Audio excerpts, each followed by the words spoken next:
Hello my dears, मैं आशा करता हूं कि आप स्वस्थ होंगे, मस्त होंगे, व्यस्त होंगे। तो आइए आज हम बात करेंगे नए टॉपिक के बारे में, जो है कॉन्स्टिपेशन यानी कब्जियत। आजकल के भागदौड़ के जीवन में कॉन्स्टिपेशन की समस्या बहुत अधिक हो चुकी है और ये कॉन्स्टिपेशन से हमें बहुत सारी बीमारी से सामना करना पड़ रहा है, क्योंकि हमको मालूम है कि constipation is the mother of disease, यानी कब्जियत बीमारियों की जननी है, बीमारियों की माँ है। अगर आपको पेट में कब्ज रह रही है यानी कॉन्स्टिपेशन रह रही है, तो आपको ना पढ़ने में मन लगेगा, ना ही आपको कोई काम करने में मन लगेगा और पेट हमेशा भारी भारी सा लगेगा, हेडेक, माथा में दर्द रहेगा आपको। तो ये कॉन्स्टिपेशन, कब्जियत आजकल के दिनों में बहुत ज्यादा देखने को मिलता है। इसका वजह है गलत खान पान और आरामदायक भोग विलास वाला जीवन। तो आज हम डिस्कस करेंगे इसी कॉन्स्टिपेशन के बारे में। तो देखिए, ये हमारा पूरा डाइजेस्टिव सिस्टम का फिगर है और ये माउथ है, ये टंग है और ये जो आपका बना हुआ ये फायरिंग्स है और ये एपिग्लोटिस है और ये इसोफेगस यानी फूड पाइप और ये स्टमक यानी कि अमाशय, इसी में भोजन जमा रहेगा। और ये छोटी आंत स्मॉल इंटेस्टाइन और ये लार्ज इंटेस्टाइन बड़ी आंत और ये रेक्टम और ये एनस। तो हमारा जो भोजन है वो इसी रास्ते से होते हुए आपका पचते हुए, डाइजेस्ट होते हुए धीरे धीरे धीरे धीरे वो आपका प्रोटीन, विटामिन जो भी खाना में रहता है उसको एब्जॉर्ब होने के बाद में वो स्टूल यानी कि वो मल के रूप में बन करके रेक्टम में जमा होता है और टाइम टू टाइम ये रेक्टम से अपने आप बॉडी से रिलीज होते रहता है।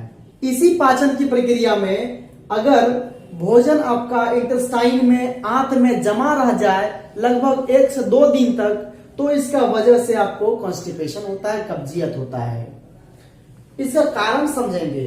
अगर आप खाने के 1 घंटे, आधे घंटे के बाद पानी कम लेते हैं या आप दिन भर में पानी कम से कम पीते हैं, तो जो स्टूल जमा है इसमें वो हार्ड हो जाएगा, सूख जाएगा और आपका स्टूल नहीं होगा और स्टूल पास करते वक्त आपको काफी प्रेशर लगाना पड़ता है। तो इसका क्या वजह है? पानी का कम लेना और लो फाइबर डाइट, यानी कि वैसा भोजन जिसमें कि मैदा वाला हो, जिससे फाइबर की मात्रा कम हो, जैसे fast food, chowmein, burger, pizza, आपका समोसा, लिट्टी, ये सब क्या है? ये सब आपका सॉफ्ट डाइट है, फाइबर लेस भोजन है। इसमें फाइबर नहीं होता है, इस कारण से वो पेट में स्मूथ होने के कारण जमा रह जाता है और वो बॉडी के बाहर नहीं निकल पाता है। ये 2 कारण। तीसरा कारण है, अगर आप दवा ले रहे हैं कोई भी, तो उसका साइड इफेक्ट में एक कॉन्स्टिपेशन भी होता है। और भी कारण है, जैसे अगर आप स्मोकिंग कर रहे हैं, अल्कोहल ले रहे हैं, तो इसमें भी आपको कॉन्स्टिपेशन होता है। और आप नॉनवेज का सेवन अधिक कर रहे हैं तो उसके परिणाम से भी आपको कॉन्स्टिपेशन हो सकता है। अगर आप खाना लेट से खा रहे हैं और कम खाना खा रहे हैं तो भी कॉन्स्टिपेशन हो सकता है। अगर आपका इंटेस्टाइन में कम मात्रा में एंजाइम जूस का सिक्रेशन हो रहा है तब भी आपको कॉन्स्टिपेशन हो सकता है।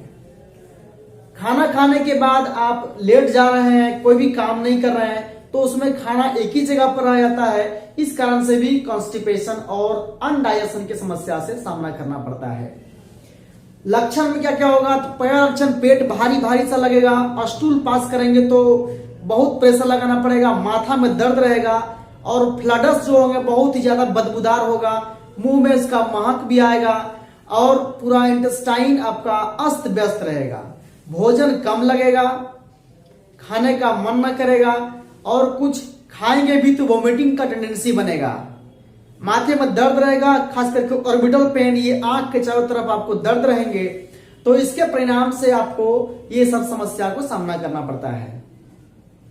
और कुछ भी चीज आप खाना खाते हैं तो वो आपका पेट में ही सड़ने लगता है, जिस कारण से एक नया कीटाणु जन्म लेता है, जिसको हम लोग round worm, pin worm, hook worm, tape worm, इन सब से नाम से उसको देते हैं, जो हमारी प्रोटीन, विटामिन को बॉडी के अलावा वही ऑब्जर्व कर लेता है और हम कुछ भी खाते हैं तो हमारा बॉडी में नहीं लग पाता है। तो प्रयास करना है कम से कम कि हमें इस चीजों से बचना चाहिए। तो इसमें डायग्नोसिस क्या करेंगे, तो डायग्नोसिस में पहला है इसका, पहले एब्डोमिनल अल्ट्रासाउंड करेंगे। अल्ट्रासाउंड के बाद में उसमें चेक करेंगे कि कहां पर ऑब्स्ट्रक्शन है, रुकावट है, तो इसके तो अल्ट्रासाउंड भी एक ऑप्शन है। इसके अलावा स्टूल टेस्ट भी करना चाहिए। तो ये दो टेस्ट है। उसके अलावा कुछ ब्लड टेस्ट भी हैं। तो ये करने के बाद आपको कॉन्स्टिपेशन से, ऐसे तो पेशेंट खुद बोल देगा कि हमें कब्जियत से, ओपनिंग से स्टूल नहीं हो रही है, तो खुद आप समझ जाइए कि इसको कॉन्स्टिपेशन का प्रॉब्लम है। ट्रीटमेंट एंड प्रिवेंशन, ट्रीटमेंट क्या है, बहुत लोग इसमें बिसेकोडील का प्रयोग करते हैं। बिसेकोडील, इसके बाद में इसमें और भी बहुत सारे, लैक्टुलोज है, ये भी मेडिसिन दिया जाता है जिसके कारण से आपका स्टूल जो होता है वो लूज होने लगता है। पानी अधिक से अधिक पीना चाहिए। इसके अलावा एक ऑप्शन और है एनीमा। एनीमा को भी हम लोग एनस के थ्रू प्रवेश कराते हैं और पूरा इंटेस्टाइन, पूरा जो रेक्टम में जमा हो गया स्टूल, इस रेक्टम से उसको निकाल करके बाहर फेंक दिया जाता है। तो एनीमा भी एक ऑप्शन है। इसके अलावा प्रिवेंशन में देखें तो आपको फाइबर का डाइट लेना चाहिए। जैसे हो गया चना, जैसे हो गया आपका हरी पत्तेदार सब्जियां, जैसे हो गया आपका अमरूद, गाजर, मूली, टमाटर, सलाद में इतना भी है, उन सबको शामिल करें। पानी अधिक से अधिक पिए, ये कॉन्स्टिपेशन का समस्या दूर हो जाएगी। तो आजकल के दिनों में सबसे अधिक समस्या कॉन्स्टिपेशन का होता है। और आरामदायक जीवन बना रहे, खाना खाने के बाद कम से कम कुछ दूर घूमना चाहिए। इससे क्या होता है, कॉन्स्टिपेशन आपका नहीं होगा। तो मैं आशा करता हूं कि आपको जानकारी अच्छी लगी होगी, समझ में आई होगी। आपका दिन शुभ हो, मंगलमय हो। बहुत बहुत धन्यवाद।